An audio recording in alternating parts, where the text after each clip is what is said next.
pour femme versus pull pour homme. Le pull pour femme est ouvert, le pull pour homme est fermé.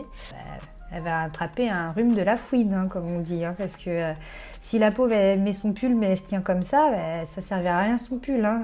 Lui, il aura bien chaud, puis il pourra méditer apparemment. Ouais, non, je comprends pas en quoi. Enfin, moi, ça me donne pas trop envie d'acheter le pull. Est-ce que vraiment une femme va acheter un pull parce que sous ce pull, il y a une femme bien mieux foutue qu'elle qui le porte et qu'on sait qu'on ne le portera même pas comme elle d'ailleurs. Dire ça, c'est à une nana, achète mon pull, et bah tu te mets à poil dessous, mais t'es une bombe quoi. Voilà. Moi je fais la même, je pense que si je fais la même position, je pense que je ressemble à un crabe qui essaye de faire sexy. Et nous tombons donc sur un tweet envoyé par le colonel Berthier qui nous dit « Aujourd'hui, j'ai choqué mes élèves en leur apprenant au détour d'une conversation que je faisais le ménage et le repassage chez moi. J'ai dû expliquer à des sixièmes que biologiquement, un pénis n'empêche pas d'entrer dans une cuisine. » Bah oui, tout à fait. C'est mon père qui fait le ménage avec ma mère. Ils ont chacun leur tâche. J'avoue que moi, mon père, je ne l'ai jamais vu rentrer dans une cuisine et que donc, par conséquent, je n'étais pas non plus au courant que les hommes pouvaient faire le ménage, le repassage, la lessive et tout ce qui importait aux tâches ménagères de maman. Mon mari fait les travaux, voilà. De temps en temps, oui, ça lui arrive de faire la vaisselle, c'est rare. Une femme qui râle est une femme en bonne santé. Journée de la femme. Moi, j'ai envie de dire, c'est vrai que quand je râle, c'est que je m'exprime. Je suis en bonne santé, hein, parce que je râle tout le temps. Tout le temps. Et je suis en super bonne santé alors, que vous dire?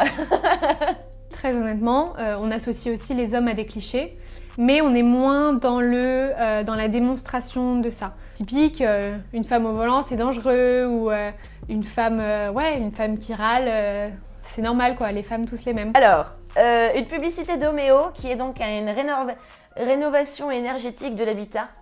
Ça parle à tout le monde, ça, évidemment. Vous pensez en avoir une grosse? Et là, il y a une nana qui est comme ça avec des lunettes, genre ah, elle est énorme, comme ça. Recherche des commerciaux débutants acceptés. Mais une grosse quoi?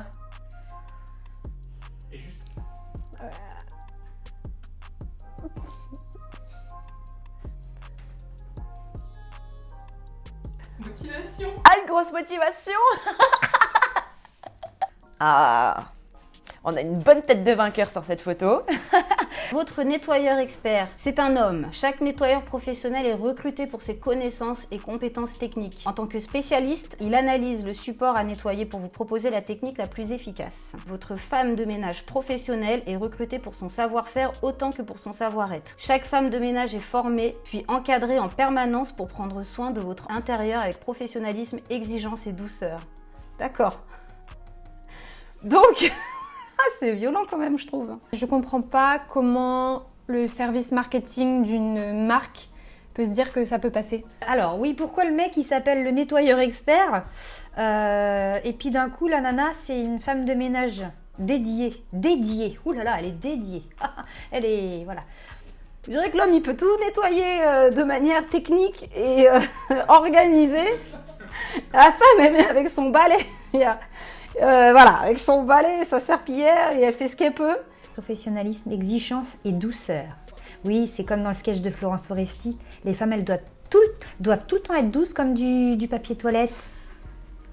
C'est ça. Voilà, votre femme de ménage, elle est douce. C'est-à-dire que quand elle vient faire le ménage, vous pouvez la caresser. Elle sera douce comme du papier toilette. Elle est professionnelle, mais parce que elle a été formée et qu'elle est encadrée parce qu'on surveille ce qu'elle fait chez vous. Donc lui, il analyse le support à nettoyer pour vous proposer la technique la plus efficace pour que la femme de ménage puisse venir le nettoyer après. Voilà. Donc en fait, c'est son patron. Alors, là, on a un post Facebook de Brico Privé qui nous dit, encore une fois, aujourd'hui, messieurs, nous mettons les femmes à l'honneur en cette journée internationale des droits de la femme. Enfin, on l'a quand même. Merci Brico Privé.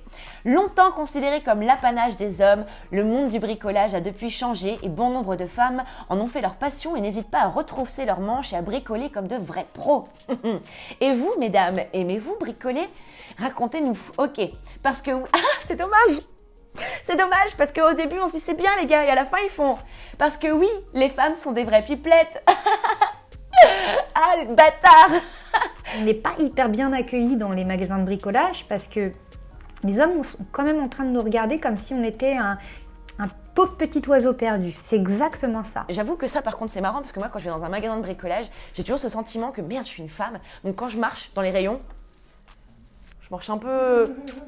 Tu vois, genre je monte bien et tout. Et c'est très rare que je demande à un vendeur un produit. Je préfère toujours acheter 3 trucs de merde plutôt que de demander au mec que c'est quoi le bon pinceau. Parce que j'en sais rien en fait. Ou les vis, les chevilles, j'en sais absolument rien. Mais je sais qu'il y a des nanas qui sont super balèzes là-dessus. Sauf qu'il faut quand même adopter une situation où je m'assume, j'ai le regard droit, je sais où je vais et je sais ce que je veux acheter. Je pense que ça se voulait gentil, ça se voulait novateur et très dans l'air du temps. Et bon, bah c'est raté. Peut-être l'année prochaine. Alors, nous avons une petite image des sapeurs-pompiers de Notalten. Je sais pas si ça se prononce comme ça, on ne sait pas. Il y a une femme qui est en train de monter à l'échelle et qui dit « Eh oh les gars, restez pas plantés là et venez plutôt m'aider !» Sauf que ces trous de balles lui matent, je pense, le derrière. Voilà. Il faut dire que la nana est canon. Faut arrêter quoi. Je comprends pas qu'en mars 2019, on puisse encore faire des choses comme ça. Moi, j'ai bossé au McDo, pour tout vous avouer, et au McDo, il faut savoir qu'on n'a pas une minute où on ne travaille pas. Et moi, j'avais un manager qui me faisait travailler sur les étagères du haut. Comme ça, bah, je frottais les poussières et ça lui permettait de mater admirablement le cul. Il avait de quoi, c'est sûr. De là à le faire, c'est vrai que c'était assez gênant, j'étais à peine majeure. Moi, à vrai dire, j'aurais fait pareil s'il y avait un beau pompier devant moi. Hein.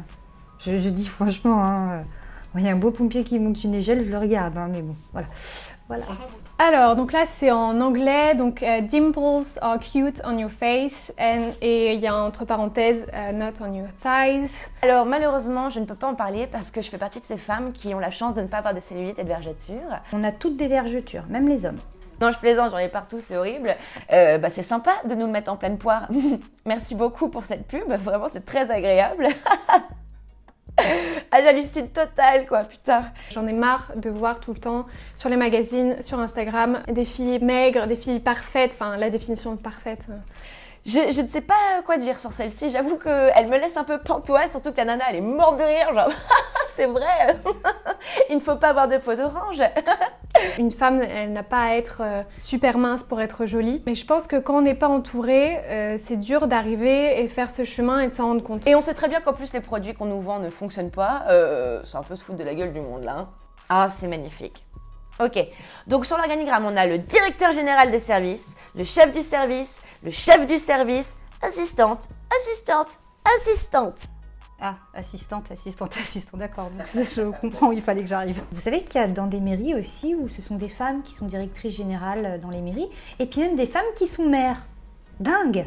Moi, je me dis pas du tout, plus tard, je pourrais pas avoir un poste égal à celui d'un homme. J'ai envie d'être entrepreneur, j'ai envie d'être ma propre chef d'entreprise, d'avoir des fonctions élevées. On revient à la mode du bob, qui nous a manqué cette petite mode du bob, hein. Ah, c'est charmant, c'est très charmant. D'accord. Donc on a une première vignette avec marqué problème où tu as une femme qui crie sur son mec apparemment et à côté tu as marqué résolu, donc problème résolu, et là c'est une femme très concrètement qui fait une fellation à son copain. Moi j'aime bien sucer, mais il faut toujours un juste retour des choses, disons, voilà, c'est-à-dire que j'ai quand même l'impression qu'on se fout de la gueule du monde sur cette photo. Les garçons aussi râlent en permanence. Les garçons aussi, ça gueule. Et excusez-nous, mais les garçons, ça fait pas de cunilingus pour résoudre les problèmes. Nous, les zygomatiques, ça travaille toujours. Pourquoi est-ce qu'on a des fossettes? Eh ben, c'est pour ça. Quand c'est l'homme qui parle de la femme, toujours un rapport avec le sexe aussi, qui est assez malsain. Déjà, j'aime pas cette image de fellation, là, parce qu'il y a un côté très soumis, hein, finalement, où elle est à quatre pattes, etc. Moi, je vais donner les exemples des cours d'école. T'as un mec qui te dit fais-moi une pipe, toujours en rigolant. C'est toujours oui, non, mais je suis pas vraiment macho, tu vois, mais je te le dis quand même. Si tu réagis pas, t'es l'espèce de la fille facile. Et par contre, si tu réagis, t'es la meuf coincée, la meuf frigide et tout. Donc ça, c'est des mugs. T'as mon frère a des super pouvoirs, surtout en maths. Et ma sœur est une pipelette, surtout en potin.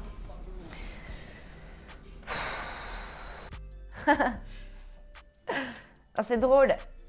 Qu'est-ce que c'est marrant. Bah écoutez, moi je connais énormément d'hommes qui sont des pipelettes et qui racontent beaucoup de potins et qui sont même pires que les femmes, donc clichés. Et il y a des femmes qui sont super bonnes en maths. Voilà. Clairement, pourquoi on associe certaines choses aux hommes et pas aux femmes? Ça remonte à quand? En fait, moi, j'aimerais bien faire une étude pour savoir quel est le premier abruti qui a dit on va associer l'intelligence. Parce que, attends, les mecs, non seulement dans l'idée générale, ils n'ont pas à faire la cuisine, ils n'ont pas à faire machin, mais en plus, on les dote d'un super cerveau, on les dote de machin. Qui a décidé que ça allait être comme ça, qu'on allait donner ça? Non mais attends, ça on revient au truc de Adam et Ève, où Ève elle va manger la pomme, c'est à cause d'elle que tout part en sucette. Mais je sais pas d'où ça remonte, faut vraiment faire une étude pour savoir d'où ça remonte. Si quelqu'un a acheté ce genre de tasse et que vous la retrouvez quelque part, n'hésitez pas à la faire tomber nonchalamment par terre et de dire « Oh merde, oh excuse-moi, j'ai pas fait exprès ». Et d'en racheter une plus sympathique.